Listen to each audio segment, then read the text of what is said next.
Meus queridos irmãos e irmãs, continuamos acompanhando o Evangelho de São Lucas no seu início, ainda no capítulo 4 do Evangelho, e nós vemos algo bastante diferente daquilo que vimos ontem.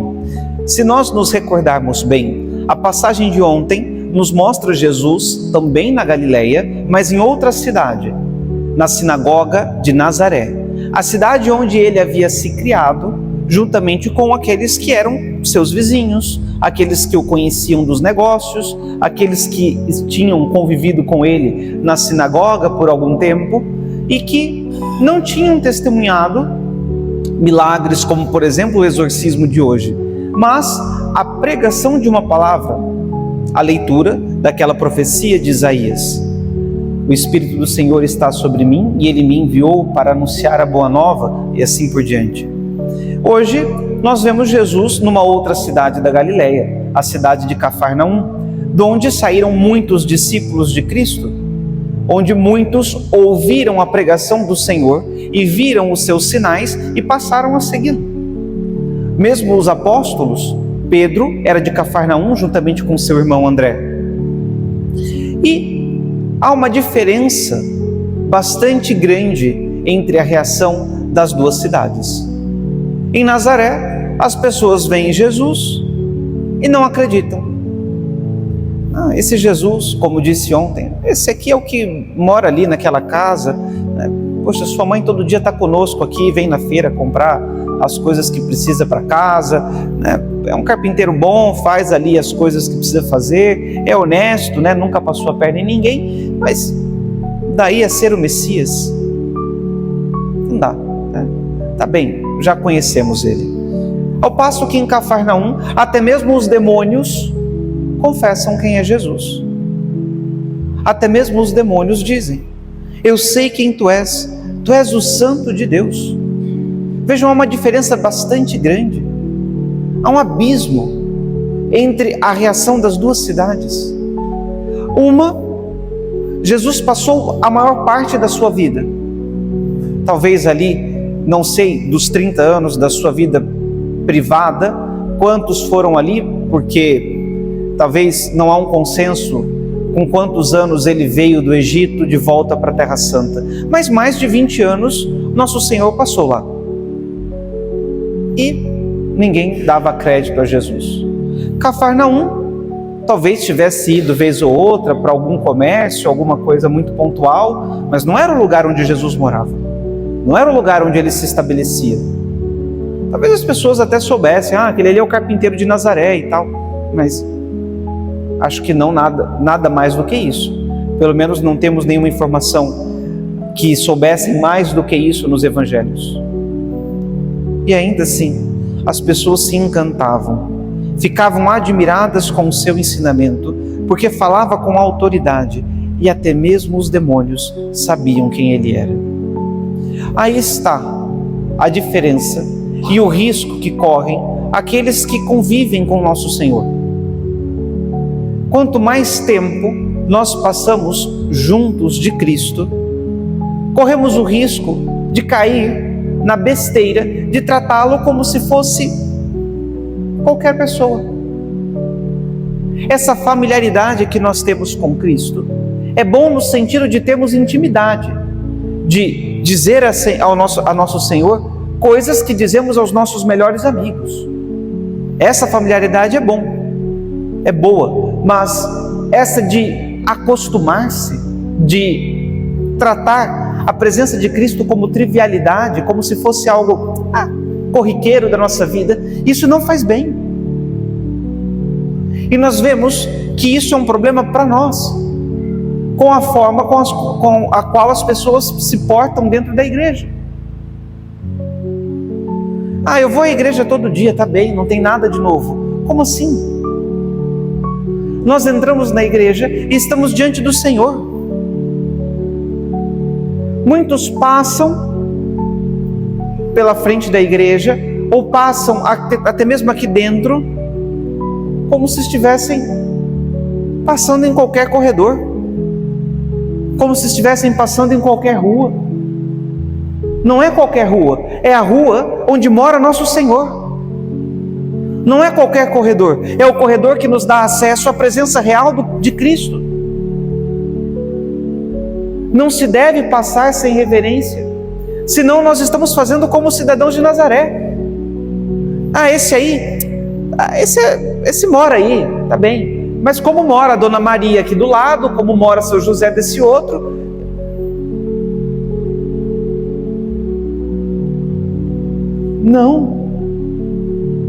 não está bem que seja assim, não está certo, para não dizer ainda do trato que as pessoas têm com a Eucaristia.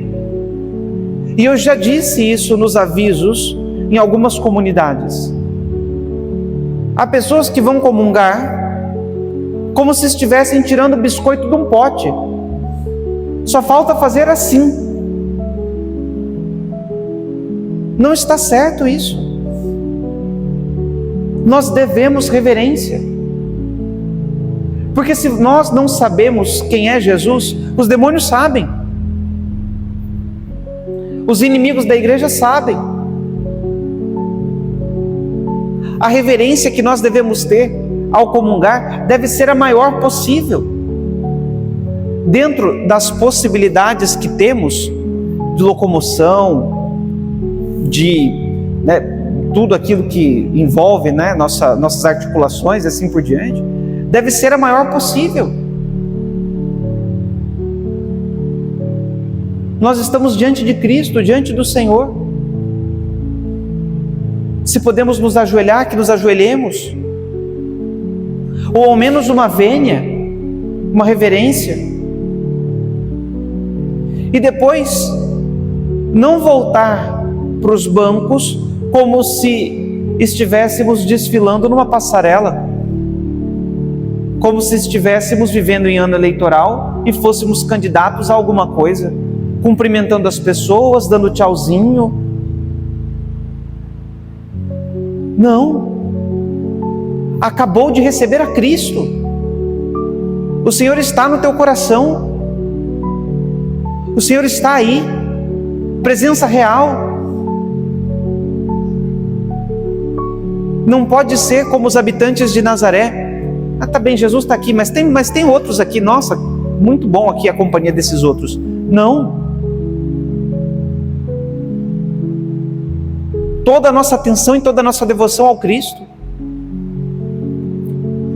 E depois algo que nós deveríamos começar a implantar nas nossas vidas. Depois da bênção, há um desespero para ir embora, para sair da igreja. Há um desespero para tomar rumo, para ir para casa, não sei. Aqueles que trabalham, tudo bem, até se compreende. Mas será que nós não podemos, ao menos 3 minutos, falar com intimidade a nosso Senhor?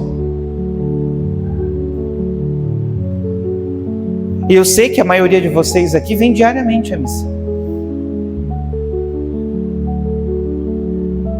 Será que não podemos nem mesmo isso dar a Cristo?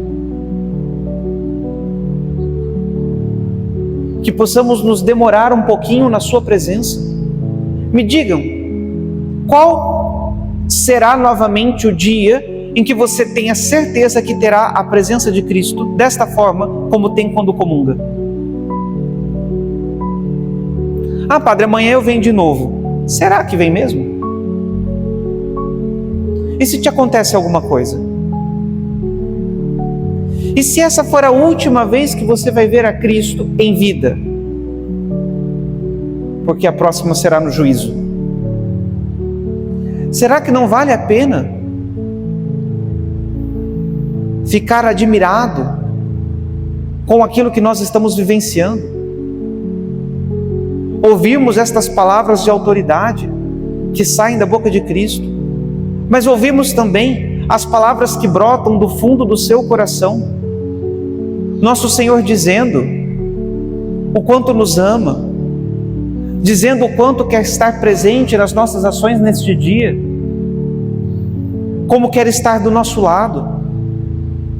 Para aquelas dores que nós trazemos, Ele nos dizer o quanto quer nos consolar.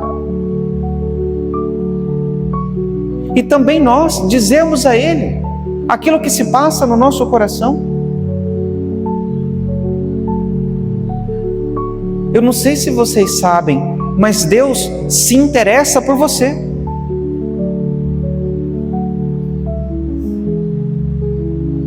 Ele quer que você diga a Ele as coisas que se passam no seu coração. E que momento melhor do que esse, do que a ação de graças após a missa? Como disse, compreendo aqueles que precisam trabalhar e que têm que sair logo, mas será que esse é o caso de todos nós aqui? Será que essa é a situação de todos? Gostaria de dizer aqui algumas palavras retiradas de um livro de locuções interiores.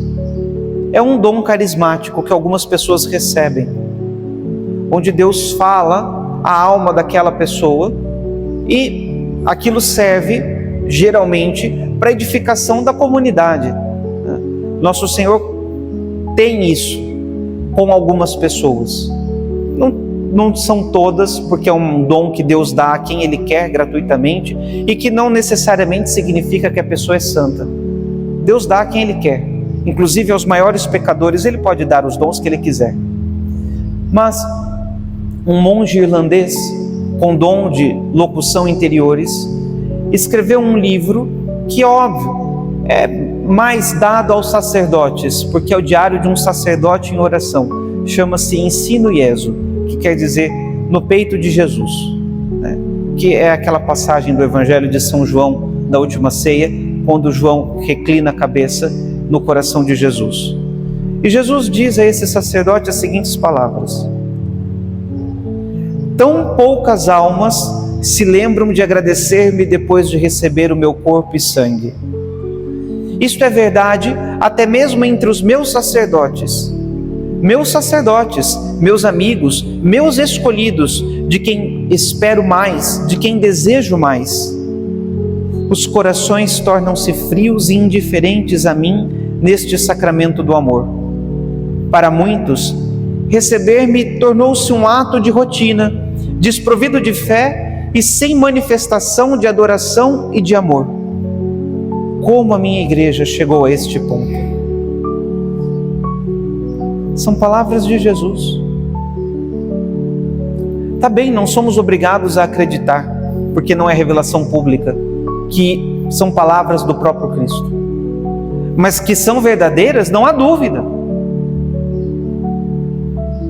Basta olhar a fila de comunhão, basta olhar como as pessoas passam por diante da igreja, basta olhar como as pessoas se portam aqui dentro. Sumiu a fé, a adoração, a piedade. Como diz aqui a citação, para muitos receber-me tornou-se um ato de rotina. Nós não podemos ser assim. Não podemos ser como as pessoas de Nazaré,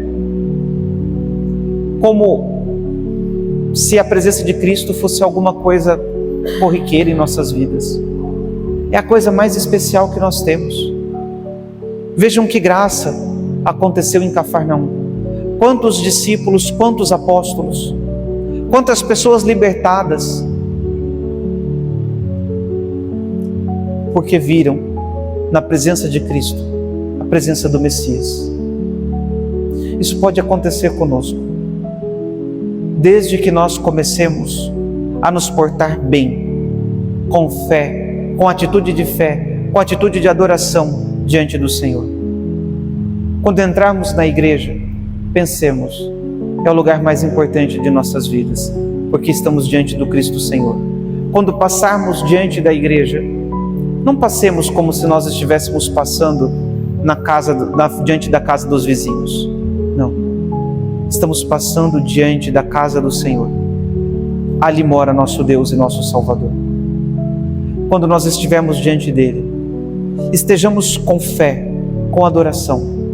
Quando o recebermos, o façamos com amor, com intimidade, como quem recebe seu melhor amigo, que há muito tempo não vê. Mesmo que assim façamos todos os dias, mas não deixemos que seja rotineira a presença de Cristo em nossas vidas. Louvado seja nosso Senhor Jesus Cristo.